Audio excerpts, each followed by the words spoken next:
Il 10-15% delle persone in lista d'attesa muore per assenza di un donatore e molti altri si aggravano fino al punto di non essere più trapiantabili.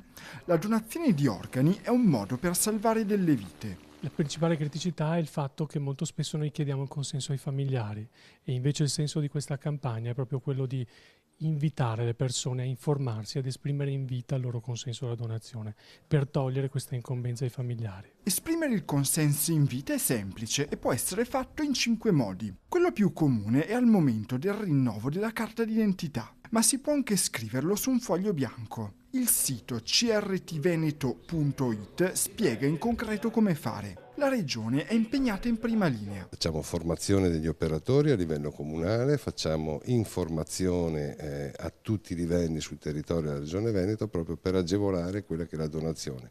La generosità è un dono per la vita.